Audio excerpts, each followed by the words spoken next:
आखिरकार केंद्रीय मंत्रिपरिषद के विस्तार की प्रतीक्षा पूरी हुई।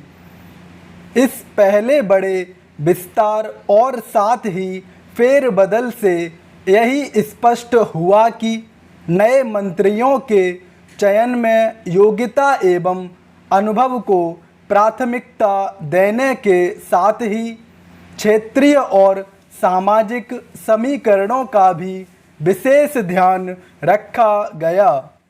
लोकतंत्र में ऐसा करना आवश्यक होता है।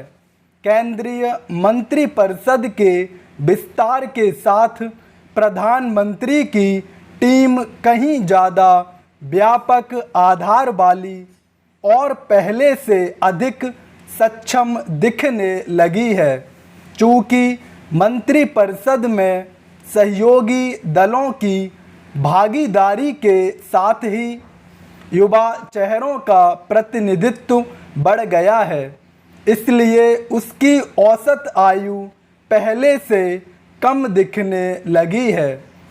खास बात यह भी है कि मंत्रिपरिषद में महिलाओं की भागीदारी बढ़ी है। इसके साथ ही वंचित एवं पिछड़े तबकों की भी हिस्सेदारी बढ़ी है। इसका अर्थ है कि प्रधानमंत्री सोशल इंजीनियरिंग पर न केवल काम कर रहे हैं बल्कि उसे बल भी प्रदान कर रहे हैं। यह उनके लिए अचरज का विषय हो सकता है, जो अभी भी भाजपा को पुराने चश्मे से देखने के अभ्यस्त हैं अथवा सामाजिक न्याय के नाम पर जातियों की गोलबंदी को ही सही मानते हैं। मंत्रिपरिषद के विस्तार में कुछ पुराने मंत्रियों की पदोन्नति यह बताती है कि उन्हें उनके बेहतर काम का पुरस्कार मिला। यह मिलना भी चाहिए था, क्योंकि इससे सभी को यह संदेश जाता है कि बेहतर प्रदर्शन मायने रखता है, न कि मीडिया और इंटरनेट मीडिया पर मौजूदगी। इसके बाद भी जिन अनेक मंत्रियों की छुट्टी की गई, उनमें से उनका बाहर होना आश्चर्यजनक है। जो एक साथ कई मंत्रालय संभाले हुए थे और सरकार का चेहरा भी माने जाते थे, ऐसे मंत्रियों के बाहर होने को लेकर जो सवाल उठ रहे हैं, उनका जवाब मिल सके तो बेहतर।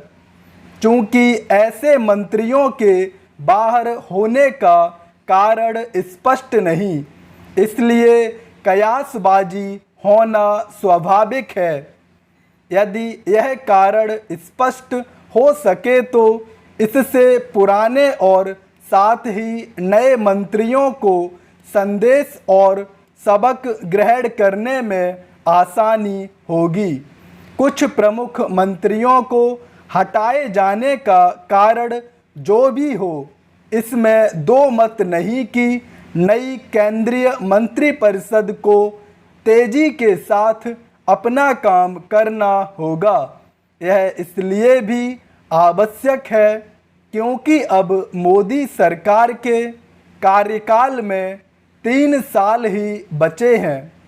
इस शेष कार्यकाल में टीम मोदी को इसलिए और भी तत्परता दिखानी होगी क्योंकि कोरोना ने बहुत सा समय बर्बाद करने के साथ ही मोदी सरकार के एजेंडे को ज़मीन पर उतारने में बाधाएं भी खड़ी कर दी हैं। इन बाधाओं को दूर करने में सफलता तभी मिलेगी जब नए पुराने मंत्री न केवल सरकार की बल्कि आम जनता की अपेक्षाओं पर भी खरे उतरेंगे।